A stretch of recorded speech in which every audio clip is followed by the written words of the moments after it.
Tonight we've got Holly Baker just giving updating about her research.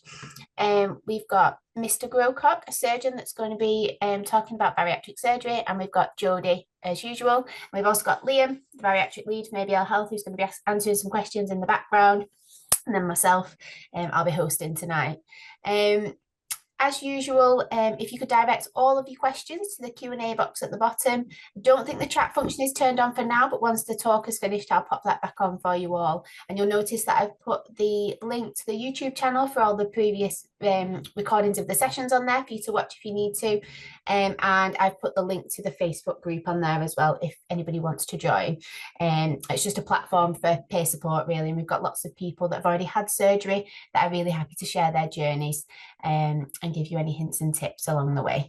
But without further ado, I'll hand over to Jodie and we can get started.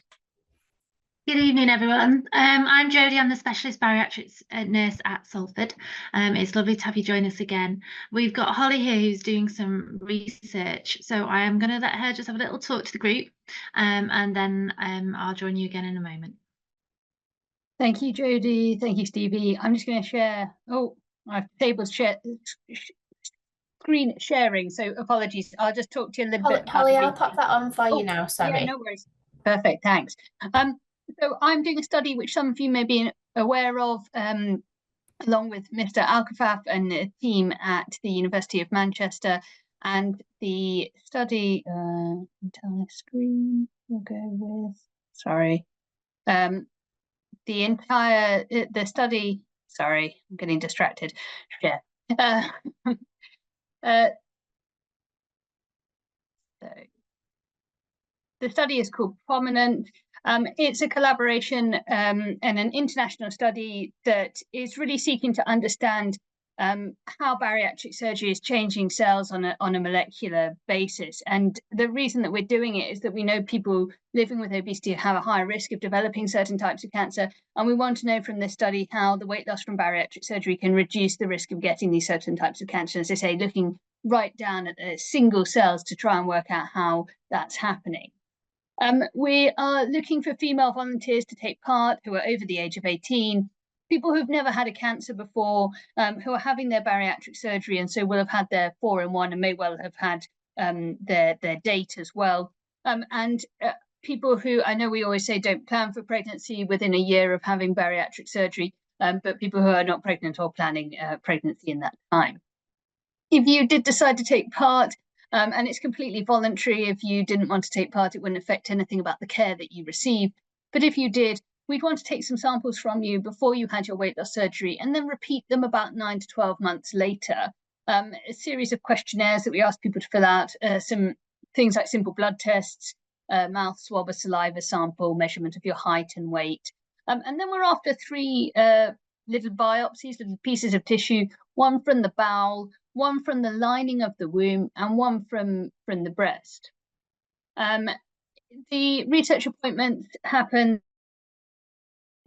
at St Mary's Hospital, which is where most of the samples are taken. It's where myself as gynecologist and the bowel team are based, and the breast samples done by the specialist breast team at Wythenshawe. And we do also want a poo sample from you, which we leave you to do in the privacy of your own home. You'll be pleased to know. Why would you want to take part? Is there any benefit? Well, there is some benefit in that the samples we're looking at will be checked to see if there's any abnormality in them. So in a sense, it's a little bit of screening that will take place. But we know that the benefit really is to people in the future. It might be friends, might be family, might be complete strangers, but it will hopefully benefit people as we find new ways to prevent cancer. As I said, it's completely voluntary, but given that it might not directly benefit you and that it is voluntary, we want to reimburse people for the time that it takes them to come to these appointments and expenses that they might incur. So we offer £25 for each study visit, with 2 visits before your surgery appointment and then 2 visits the 9 to 12 months after, and £50 for each of those internal biopsies, the breast, the bowel, and the womb, and then £100 at the end of the 12 months additionally if you get all samples from you. As I said, I'm a women's health doctor, a gynecologist, and a research fellow at the University of Manchester. I'm one of the main contacts day to day for the study, and will be taking doing the study visits, taking the samples, and taking care of you if you decided to take part. We are calling people if they're coming up for their surgery date to see if they're interested. But equally, if you are interested, you want more information, and you're at that stage where your surgery date's coming up within the next few months, then if you email us at prominent@manchester.ac.uk, and that email address is also, Stevie kindly put it on the Facebook group, then we would love to get in contact with you and work together with you on this study. So I know that I'm going to stop sharing, and I'll hand back to the team for you to hear the talk from Mr. Grocott. Thank you very much. Thanks, Holly. Really amazing work that you guys are doing over in Manchester. And I know in the past, some of the research results that we get fed back to us is so interesting for the group. So thank you. So yeah, hi everyone. Again, there may be quite a few people who've been here before and are active in our Facebook groups and coming along to these sessions, and there might be people who are here today for the very first time, so welcome. So I just want to give you a little bit of an overview and an understanding of what happens through this journey. So initially you're doing your weight management, and sometimes that weight management is referred to as a tier 3 service. The reason these things might matter to you is because you might hear these words around and wonder, what do they mean? So a tier 3 weight management service is the only service that can then refer you on for bariatric surgery with our team at Salford, which again is sometimes referred to as a tier 4 service. Waiting times for bariatric surgery with the NHS nationally is really quite shocking, in my opinion. You guys really are the most patient patients in the NHS. Sadly, there are delays meeting us just because of the demand and the capacity that we have over at Salford. So from referrals, so this is when you've been through your weight management program, the team you're with will discuss with you and say, great, we've finished our program, we think you're a good candidate, we're going to refer you over to Salford now. That referral's received, and then the waiting time at the moment for you to get that first appointment with us, which again, another buzzword, 4-in-1 appointment is sometimes what it's referred to. That is about a year from referral at the moment. So when you finally get the call, so what happens is they tend to allocate these appointments, which is a Thursday afternoon clinic at Salford, so usually around 6 weeks in advance. Because they're precious appointments, you will be invited by phone as well as with a letter and text message and other things that we use, just to make sure that that's a date that you can accept. And of course, if you can't, they'll just look at another date for you. In readiness of coming, we will send you some information that's tailored just for you, because you're about to come to meet us, and it's a bit of a refresher, hopefully, of bariatric surgery, having bariatric surgery, nutrition before and after bariatric surgery, and little things like the liver reduction diet, or again, people tend to refer to that as the LRD. So we do a food-based one, and that's in the first page of the nutrition booklet. And then some videos for you to watch, and then a Teams meeting that you can attend that's a little bit like this, but much smaller and much more personal, where Chris and I will talk through those and any questions you may have.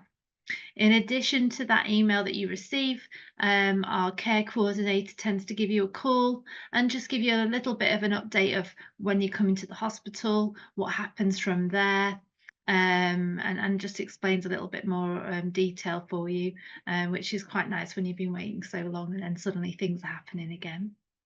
So when you do come to Salford, you'll have your bloods and your weight done.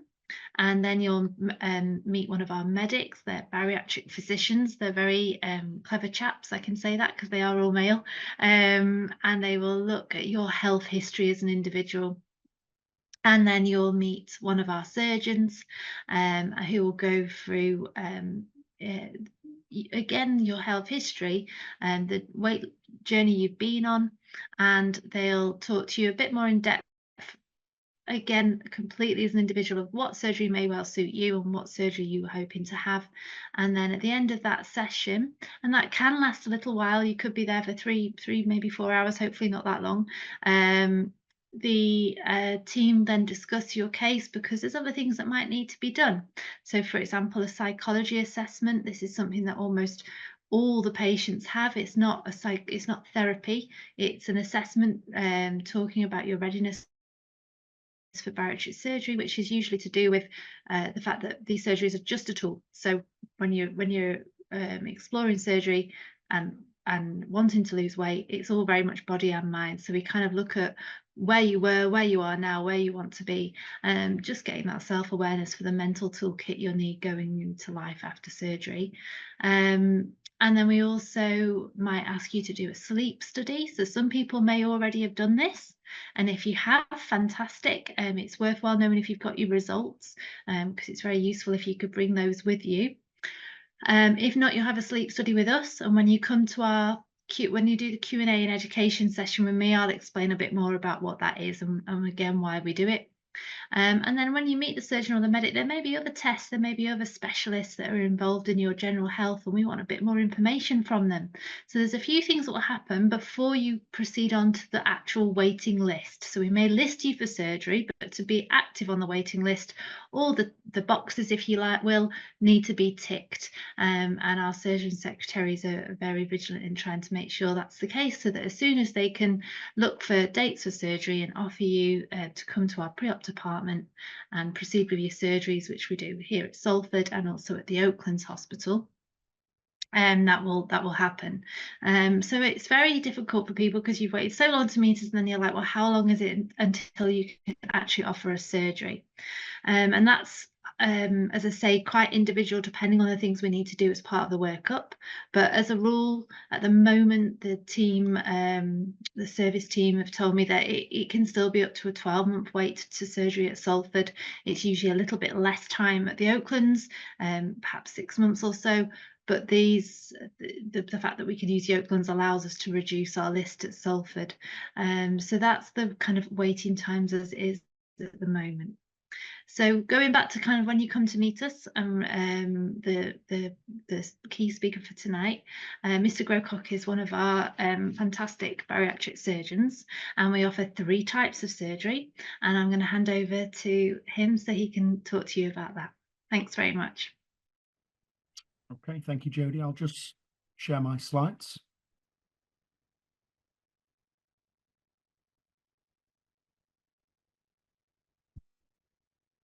Can you see my title page, Jodie? Yeah, that's popped up now. Yeah. Okay, great. So my name's Chris Grocock. I'm an upper GI surgeon and I work for the NHS at Salford. And my subspeciality interest, I'm an upper GI surgeon, and along with all of the bariatric surgeons at Salford, I do both cancer and bariatric work. So about every 6 months, we're asked to do this education session and essentially go through the surgical options.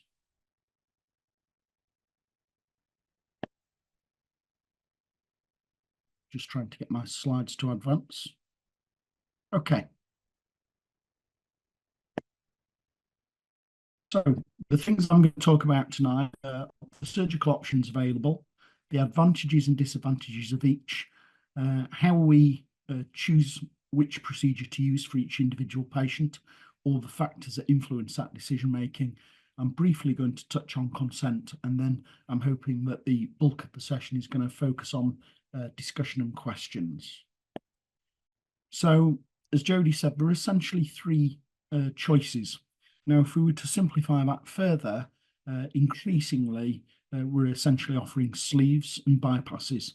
There are 2 types of bypass: the Roux-en-Y gastric bypass, which you can see in the central picture, and the mini bypass.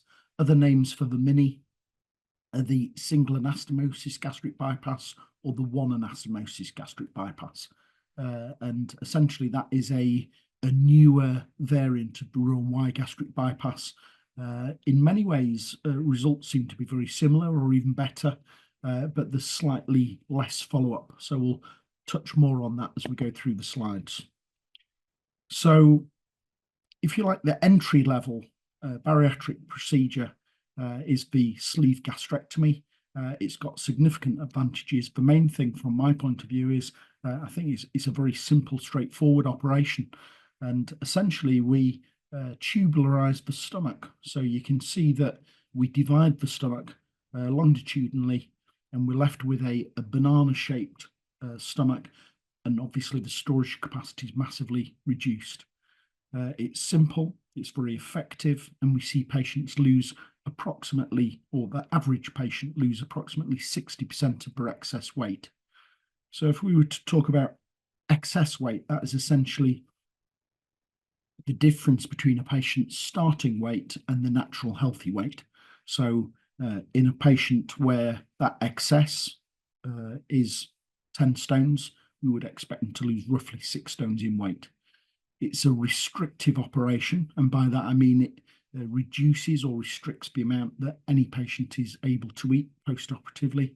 It's got relatively minimal physiological impact in that the food or medications that you take in the future still go all the way through your gastrointestinal tract from your mouth to your anus without interruption.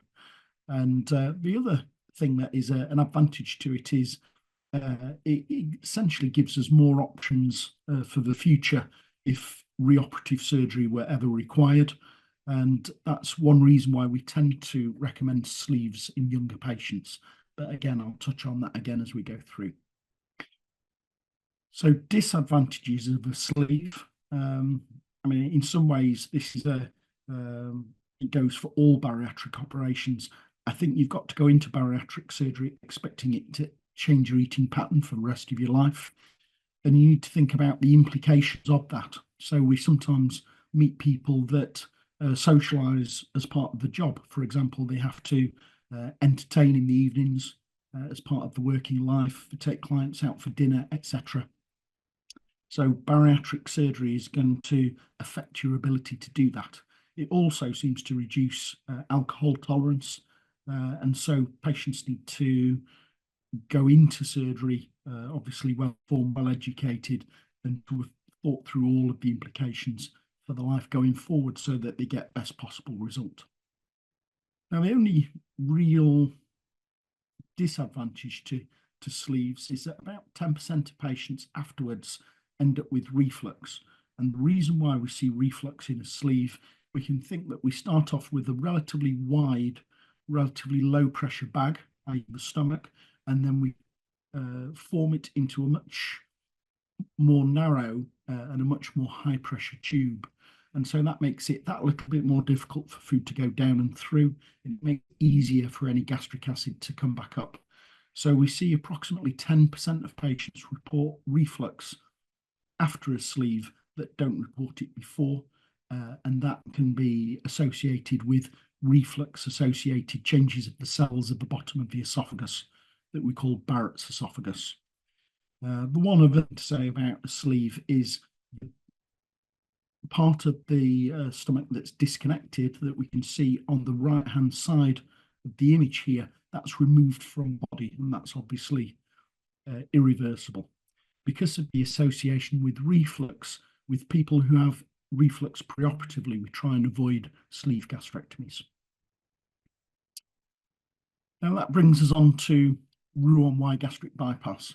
If we look at the shape of the bowel in the centre of the image, we can see with the eye of faith that potentially the way the bowel is formulated, we end up with a Y shape, which is where the name comes from.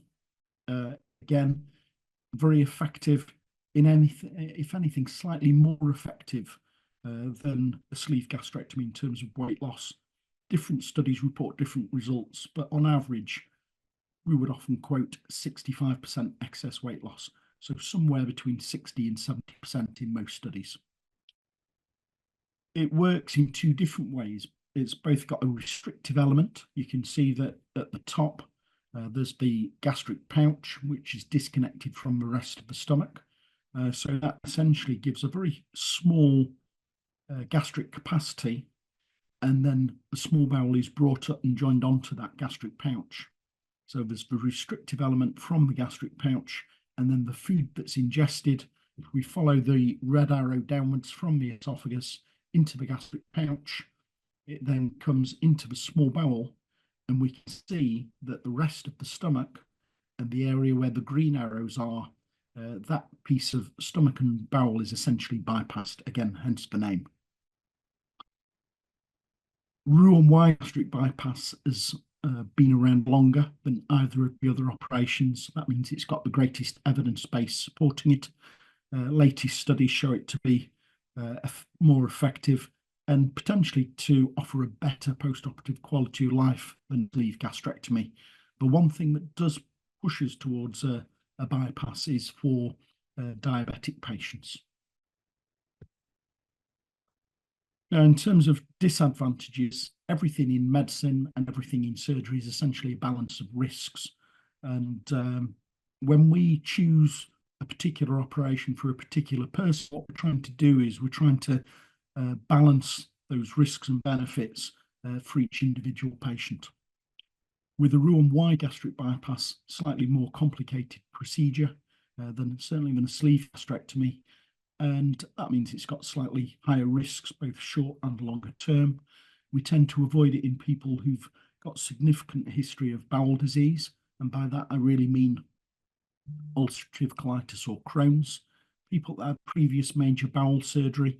And that's often because of the degree of adhesions that we would expect to find within the abdomen after major surgery. We obviously need the small bowel to be relatively adhesion-free to easily bring it up to the top of the stomach, which is essentially behind the breastbone. Finally, we tend to avoid it in smokers. And the reason for that is we both see an increased rate of leakage post-operatively in smokers, but also we see chronic ulceration at the join between the small bowel and the gastric pouch. Now, the mini or the one anastomosis gastric bypass, relative new kid on the block, been around between 5 and 10 years, seems to be very effective, at least as effective as a Roux-en-Y gastric bypass. From a technical point of view, slightly easier to perform. Again, it gives us the advantage that we see from a Roux-en-Y gastric bypass in diabetics, but we need to make sure that we avoid it in reflux. The reason for that is you can imagine the bile and the pancreatic juices coming down from the gastric remnant and essentially will have relatively high volumes of bile and pancreatic juice moving past the anastomosis on a daily basis. So we try and make the pouch that little bit longer, but reflux post-operatively is one of the complications. Now, the only real concern, I think, with one anastomosis is it's just not been around as long. So it would be safe to say that Roux-en-Y gastric bypass is still probably seen as the gold standard, and it's the operation that we compare all other bariatric operations against. So next slide, we're going to just have a think about some of the things that make us favour a sleeve in a particular patient or perhaps favour a bypass. The real advantages of a sleeve, as I would see it, is that it's simple. The risks are relatively low. It's simpler for patients that are taking a lot of medication. And the reason for that is all the drugs would then still go through all parts of the gastrointestinal tract. So absorption would be relatively unaffected. It's a better operation for people that are likely to have a complex abdomen, so people that have had a lot of previous surgery or people with big hernias that contain bowel. Again, I think I've already said we tend to use a sleeve in younger patients, and it gives us more options if preoperative surgery were ever required. For the vast majority of patients that come, a sleeve fulfills their weight loss requirements. And by that, I'm thinking people that come with a BMI of 35 with a comorbidity or somewhere between 40 and 50, a sleeve will essentially fulfill the weight loss goals. I think once people's BMI is 50s and beyond, then that's really the group that might get more benefit from a bypass. Sometimes with extremely heavy patients, so BMI of 60, 65, 70, we sometimes use either a sleeve or drug therapy to try and bring people's BMI into a safer range before we operate. So sometimes we use a sleeve to do that, sometimes we use medication. As I've said before, we particularly use bypasses in diabetics. There's very strong evidence that more diabetics stay diabetes free long term after a bypass compared to a sleeve. And we also can use a bypass in people with a history of reflux. And when I say use a bypass, I really there mean Roux-en-Y rather than single anastomosis. Now, the things that I tend to mention when I'm consenting a patient, I appreciate there's a lot of information on the slide, but I'll just highlight the key areas. And again, I would think of the two operations as the narrow, higher pressure tube of a sleeve, and then the lower pressure of a bypass, but obviously the food doesn't go through all parts of the bowel. So that's the two main differences. And as we go through the risks of the operation, a lot of it will be obviously related to those two issues. So with a sleeve, we remove about 2/3 of the stomach, changes your ability to eat for the rest of your life, 60% excess weight loss, normally in hospital for a night, and complications are possible, but they're very rare. Now, at the bottom of the second column, I've put on here death rate somewhere between 1 in 1,000 and 1 in 6,000. Now, the reason why I've mentioned that isn't to scare anybody, but there is some risk associated to all procedures. And if we think of, for example, laparoscopic cholecystectomy, if we go to the national data, the mortality rate or death rate from having gallbladder surgery is approximately 1 in 4 or 1 in 5,000. So that you can see that bariatric surgery actually compares pretty favourably with cholecystectomy. So that should hopefully give some sort of perspective to the rest of what I'm going to say. Now, the other things that we can see, there are risks associated with any operation, and I would summarise those as bleeding and infection, anaesthetic risks, clots, problems with wounds. The wound problems are normally just bruising. In terms of clots, we have a very careful protocol, and essentially we're balancing control of bleeding at the time of surgery versus the risk of forming a clot. What I do in my practice is we use Flowtron boots throughout the operation, and we pay particular attention to both the port sites and the gastric staple line when we form a sleeve to make sure we get perfect hemostasis. We deliberately push your blood pressure up during the operation so that if there is any oozing from the gastric staple line, we see it at time of the operation. We make sure that everything is fully under control, and that essentially finishes the operation. As we're closing up the skin, the anaesthetist is giving you your first injection of low molecular weight heparin. And using that protocol, I've not had any clots in my patients so far. So what we do works. Essentially, all of the predictable risks we have a contingency plan for so that we drive things to an absolute minimum. Now, the things that we commonly see after a sleeve gastrectomy is patients post-operatively on the day post-op or day of surgery tend to be nauseated. And again, that's because the stomach is relatively low pressure before surgery and it is relatively smaller and relatively higher pressure post-surgery. I've put reflux on the slide. Again, that's a longer term risk. We've mentioned that previously. But the two main risks we can see after either sleeve or bypass, one is hematoma, so a blood clot within the abdomen, and the other one is a leak. Both of those risks are in the region of 1 in 100.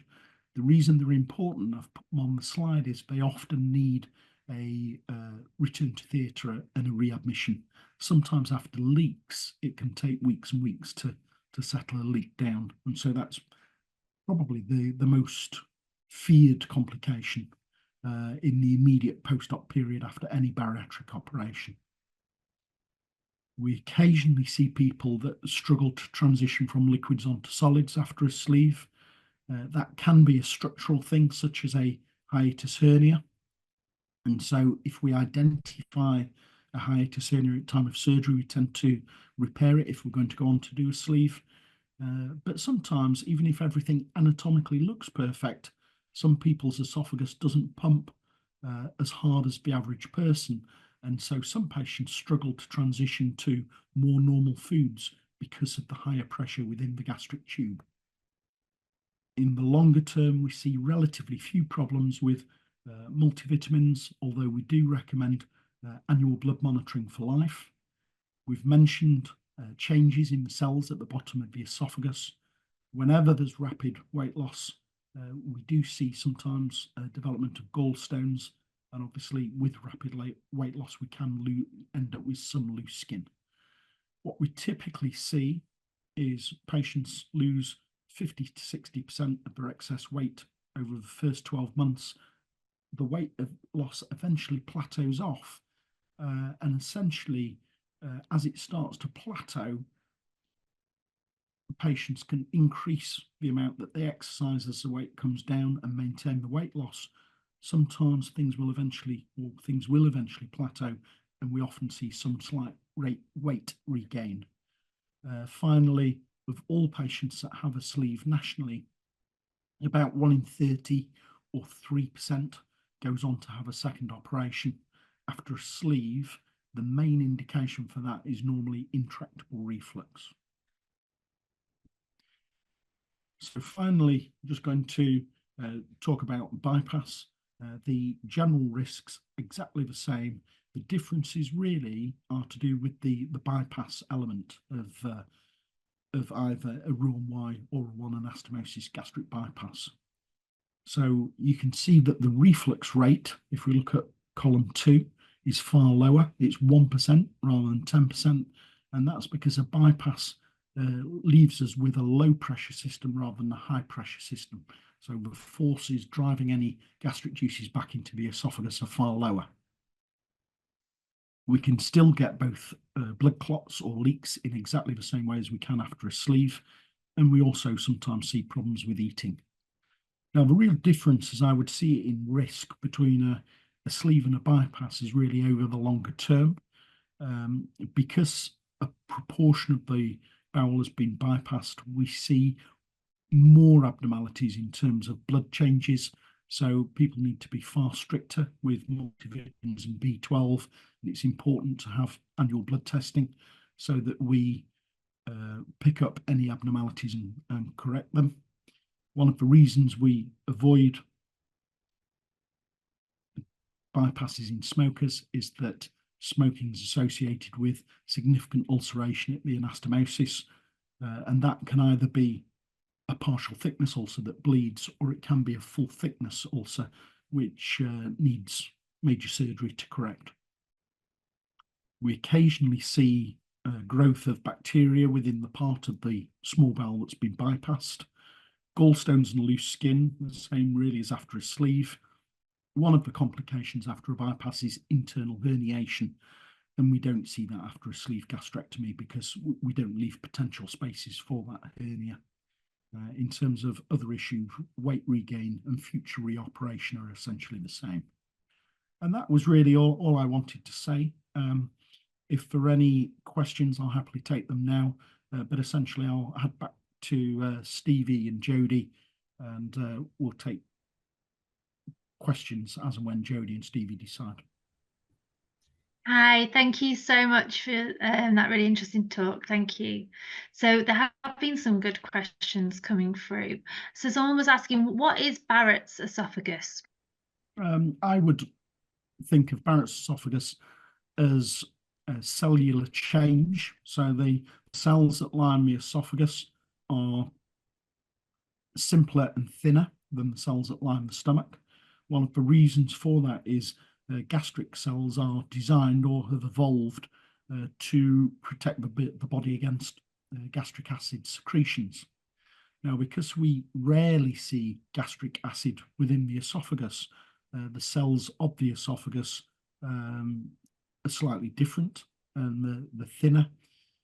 Essentially, we could think of a way of explaining Barrett's as the cells at the base of the esophagus taking on some of the histological characteristics of gastric cells. So that will be as a reaction. The issue with it is there is a tiny association between Barrett's and esophageal cancer. In all of the studies and all of the evidence base that we've got available so far, with patients post-bariatric surgery, there's no change in cancer risk. And then some other people had questions around diseases of the bowel. So there was questions about ulcerative colitis and if that would be a problem for surgery, and diverticulitis. Diverticulitis wouldn't be. With ulcerative colitis, it would steer us towards a sleeve. So you could still have a sleeve gastrectomy if you've got either ulcerative colitis or Crohn's disease. That is normally seen as a contraindication to a bypass. And what about if people have abdominal hernias?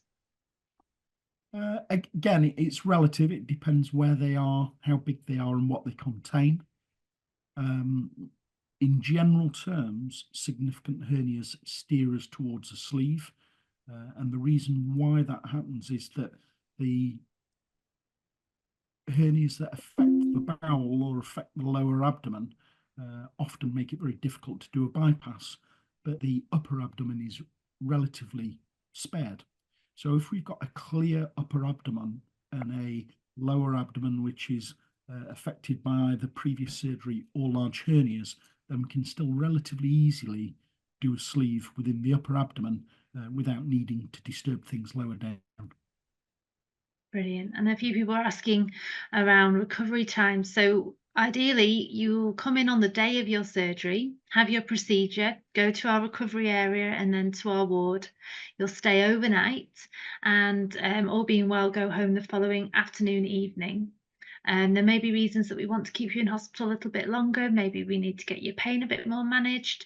Maybe from bloods, there's signs that your body is fighting off infection, and that can be a natural response of the body after surgery. So we just keep an eye on that to make sure things go down nicely. But on average, the stay is one night for surgery, because we want you to have most of your recovery at home to ward off complications. We want you pottering about. We want you to get home to your lovely prepared liquid diet and broths and variety, because in the NHS it's fairly limited what you get offered while you're in. And then someone else was saying, I have quite a busy job. How long would I need to have off work? So we tend to advise 2 to 3 weeks. And depending on the nature of your job, maybe the hours you work, or maybe it's a more manual job, it would be advised to think about a phased return, which is obviously going to really depend on how you're feeling. But we would hope by sort of 2 to 3 weeks, you'll be back to most of your general activities. Let's see if there's any more.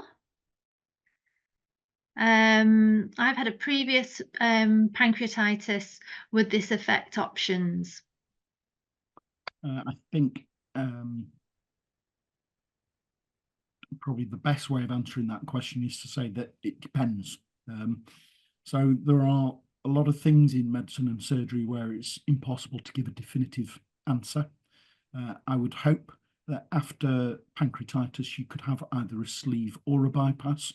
And the reason why I say that is that we think of the pancreas as a retroperitoneal organ, so it's at the back of the abdominal wall. It should leave the peritoneal cavity relatively unaffected. Now, if it was a very bad episode of pancreatitis, sometimes we do see a lot of adhesions within the peritoneal cavity. And so essentially, it will depend on findings at time of surgery. So I think when you come to clinic and you have a discussion with both your physician and your surgeon, the team will give you a recommendation as to what the best operation is for you. But I would probably go into the operation accepting that there'll be a plan A and a plan B.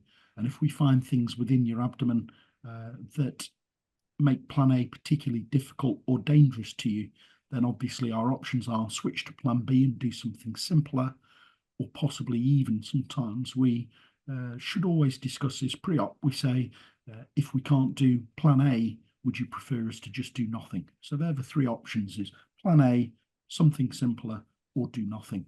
And obviously the vast majority of patients have a plan A in mind, but they're prepared to accept plan B rather than no procedure done. It's a really good point. Do keep an open mind when you come to meet the team. It's really interesting to know what you would like and the research you've done around that and why you've come to that conclusion. But do keep that open mind. Bariatric surgery in that little thoracic region, there is so much going on in there that sometimes technically completing a bypass, even though all our surgeons are really skilled and can do this easily, there may be things there that are going to make that harder, and it's safer for you to then proceed with a sleeve. Sometimes we might find a hiatus hernia, and if it's there at the time of surgery, we would consider repairing that. So there's things that on the day when you come and the surgeon and the anaesthetist come and see you and you're consenting for your surgery, they will talk through these things previously, but they're the sort of things they're going to talk about. And they also talk about complications because they have to. So we also want to make sure that you're aware of all those kind of things as well beforehand, so it doesn't feel overwhelming on that morning. Okay, so let's have a look. One thing, Jodie, perhaps to bring in at that point is just to reiterate how important it is to follow the liver diet. That's probably one of the biggest determinants at time of surgery as to choice of procedure, particularly if we're aiming for a bypass. It makes slightly less difference if we're aiming for a sleeve, although whatever bariatric operation you're having, if you follow the liver diet strictly, it makes things far simpler, makes things far easier for us. And what that does from a patient's point of view is it obviously makes your operation much lower risk. So, you know, could we almost always do a sleeve in every patient, whether you follow the liver diet or not? We probably can, but it would make your operation much, much more difficult. If we're looking to have one operation that works well, complication-free, you get maximal benefit, and you lose the weight you want to lose at the lowest possible risk, then it's important to buy in and put everything that you can in your favour, and following the liver diet is a large part of that.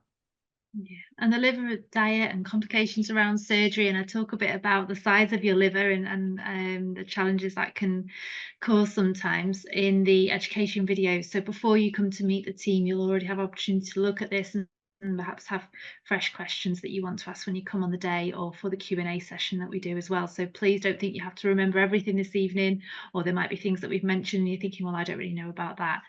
What's a liver reduction diet? How big is my liver? Whereabouts is this surgery? So there's lots of things that we still will be covering with you, especially once you come to meet the team. Okay, so let's just have a look, see if there's any other questions. Someone said, what is classed as young?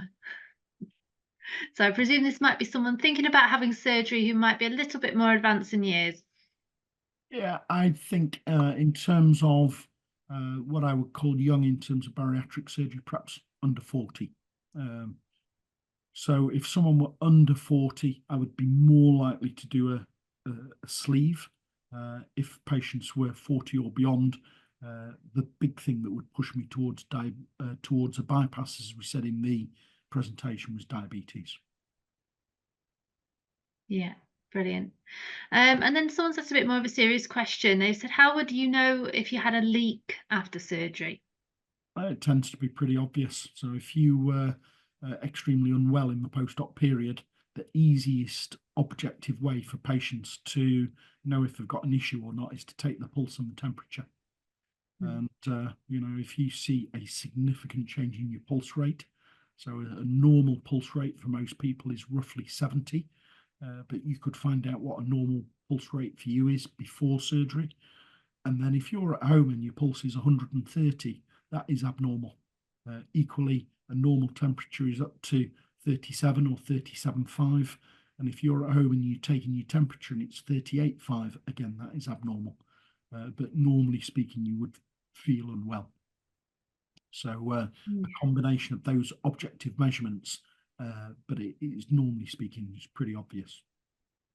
Yeah, we would expect people after surgery when they're going home to feel a bit more sore, a bit more tired, but able to progress, able to meet those objectives of pottering around, getting in and out of the shower, starting to think about going around the supermarket, going to the bottom of the road for walks and back, sort of hitting things that that allow us to know that you're recovering well. So if you were feeling kind of flu-like, you didn't want to get out of bed, you get perhaps experiencing a lot of pain when trying to sip fluids, temperature, these kind of things when you're at home, they're the sort of things you don't just ignore.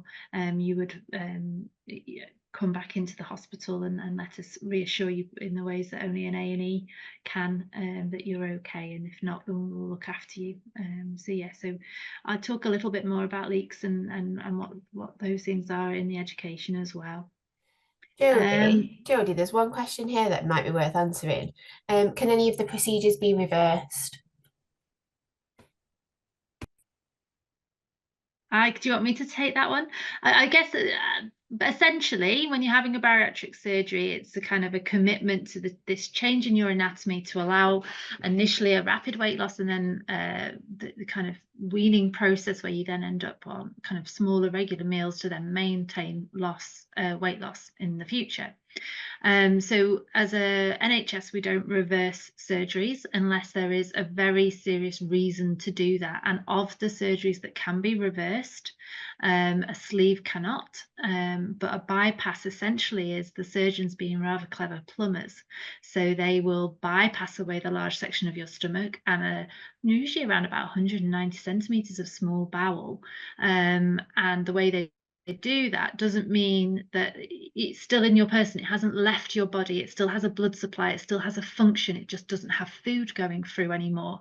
So potentially you can replumb in that again. So technically you could reverse a bypass, but we wouldn't do that unless there was really serious indications for needing to do that. Yeah, I think it's important to say that I think you've got to go into any bariatric operation seeing it as irreversible. So I'm actually going to do a reversal tomorrow, but reversal after a gastric bypass is major complex surgery, normally requires open surgery rather than laparoscopic. So there's no sort of easy, quick fix. The reversibility element, that was the attraction, for example, of intragastric balloons, or to a degree bands, but the complication of bands is approximately 9% per year. So bands have very much become a operation of the past, and they normally create more problems than they solve. So the operations that we're left with that work, I would go into any of the three options that I've discussed tonight, thinking of them as irreversible.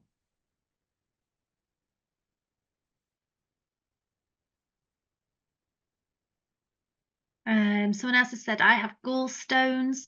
Will that affect decisions made? It depends. One of the differences between a sleeve and a bypass is that if you have a bypass, we lose access using endoscopy to the biliary tree post-operatively. We don't do that after a sleeve. So if we were going to do a sleeve, if you got no symptoms from your gallstones, my inclination would be to keep any bariatric operation relatively simple and just leave your gallstones in place. If we were going to do a bypass and lose access to your bile duct post-operatively using a camera test called ERCP, that would reduce our threshold for taking out your gallbladder. But generally speaking, if you've got gallstones and no symptoms, you're most appropriately and most safely treated by leaving your gallbladder and your gallstones in place. So it's an individual decision, patient by patient. Another patient has said, I've had my gallbladder removed. Would there be any consequences of having that done? No, sometimes, depending how it's been done, when it's been done and how difficult it was, there can be more adhesions, but relatively speaking, there should be few adhesions, particularly if it was a laparoscopic cholecystectomy. It shouldn't really make much difference.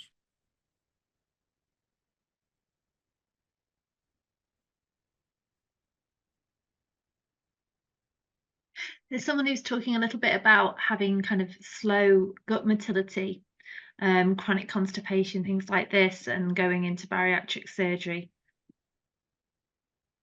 Yeah, I mean, we touched on it when we talked about sleeves. We would certainly only want to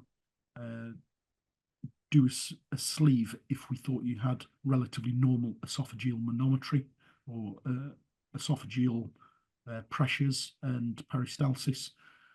And in somebody who's known to have global reduction in the GI tract motility, then I think we would want to do more preoperative investigations. It may influence choice of procedure, and it may influence a decision to whether to operate at all. If you've got significant reduction of esophageal motility, it would make it more likely to do a bypass than a sleeve.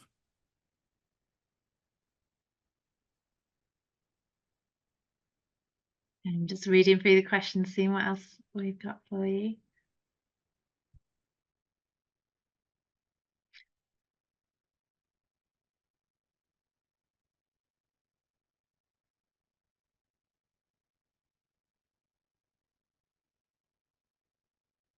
I think we've answered quite a lot of these. There's been quite a few around hernias and gallbladders.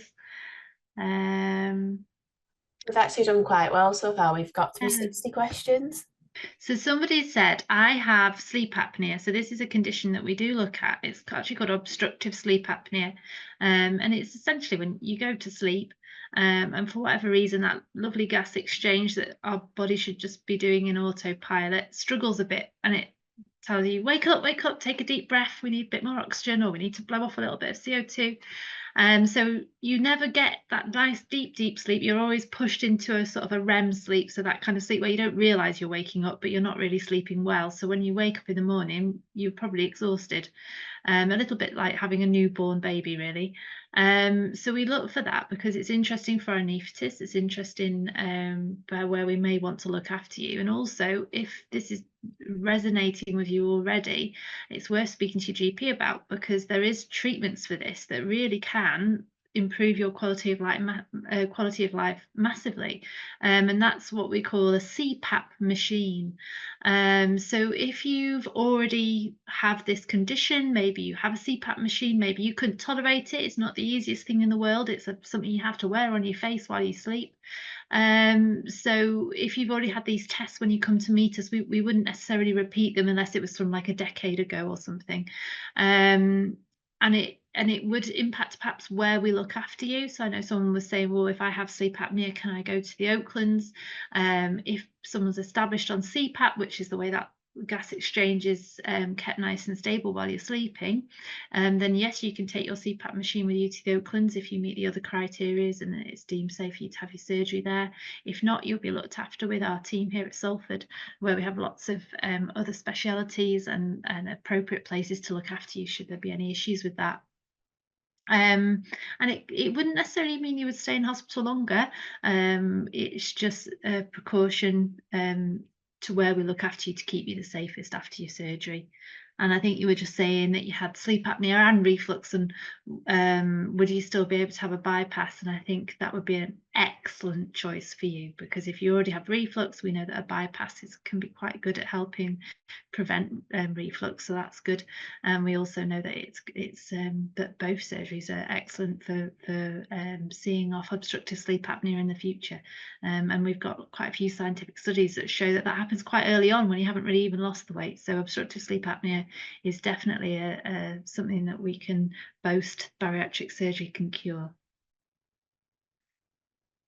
And there was a few other things that perhaps are not for the surgeon. I'm just conscious of time and want to make sure that anything while we have Mr. Grocock here is answered. Someone said, is it always done under a general? Does it have to, can it be a single incision procedure? So it is always done under a general in terms of single incision. I've never done it under a single incision. I'm sure somewhere in the world it has been done, but essentially the way I would go into surgery, I wouldn't worry so much about the scars as about being having everything done technically perfectly inside. Now, one of the things that makes the operation very difficult is if the ports end up slightly in the wrong position. And one of the problems from a surgical point of view with single port access is that it makes you compromise about the entire procedure. So essentially, SILS is excellent for very simple, straightforward things. I think my view with bariatric surgery is, from a surgical point of view, it's sufficiently difficult that we just want to make things as simple as possible. And so very much 5 ports. I've never heard of anybody doing single port. I'm sure if you search for long enough on the internet, you will find somebody who's prepared to do it. But I would suggest that there will be a trade-off in terms of complication rate. So in terms of the ports that you need for laparoscopic surgery, it's normally 150mm port for a sleeve, and otherwise 2 to 3 12mm ports and 2 5mm ports. And we very, very rarely see problems from those scars. So in my opinion, the benefit of SILS or single port in bariatric surgery is very minimal, and I wouldn't suggest that it's sensible to have it. Brilliant, brilliant. Okay, so there are a few more questions that I'm happy to go through. There are some very specific questions that have been asked around individual conditions. So I hope that you've kind of understood from this that even if, say, I know there's a few people that have come, but hang on a minute, I have reflux and I've also had previous surgeries. What if I couldn't, they're worried, would a sleeve be an option? So just on that note, what do you think, Mr. Grocott? I would say that everything I've said tonight about indications, contraindications, all of those things are relative. And the purpose of coming to clinic really is to tell your individual story, meet a physician, meet a surgeon, talk through the risks and benefits of the available procedures, your individual circumstances, and between yourself and the clinicians that you meet, we're going to select a procedure together that is the most appropriate plan A for your particular circumstances.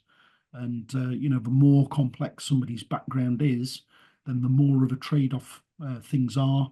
And in a way, it's something that's best dealt with at clinic rather than online, because obviously individual circumstances vary massively. And the more complicated things are, the more. Yeah, absolutely. Yeah, and there's a lot of questions around medications as well, and I think obesity is really difficult because it can cause other conditions. It can mean that you end up on multiple medications. It can mean that you have other chronic pain issues. So there's a whole wealth of other things that come into it, and there may be other conditions that aren't even related to obesity that we would consider. And part of this pathway and coming to meet us is because we absolutely believe that bariatric surgery could benefit you, and we want to make sure that you're fully aware of all the pros and cons going into it so you can make that informed choice with us. So please don't worry if you think, oh, I don't know if my question was quite answered, because the most appropriate thing is to do that when you meet the medical physicians and the surgeons, and then as a team we do talk about everything anyway afterwards, and that can be really useful too. So then you get a letter with a summary of everything that was discussed as well. Okay then, so we'll let Mr. Grocott go. Thank you so much. Okay, thank you. Nice to join you again. Bye now. Thank you. Okay. There's just one thing I was going to pick up on. I know somebody had said, oh, I had surgery this April. It'd be useful to have a post-op support group. Normally when you come to meet us after surgery, we will flip you. I'll ask for consent that you can be added to our post-op mailing list, because we do the sessions every other. So one for pre-op, which is this one, and then the following month we do one which is for post-op patients at the Mayo building, so we can have that face-to-face element, and then we try and offer a little bit of online at the same time.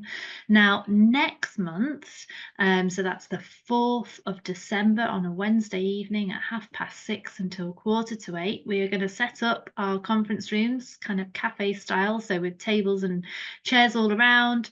We're going to have patients who have had surgery, so they may say, oh, I've had a sleeve or I've had a bypass, and then we're going to invite people that might like to come face to face to actually meet people that have had surgery and have a nice chat. And that's a really good session, because this afternoon I've met quite a few patients who are keen to do that.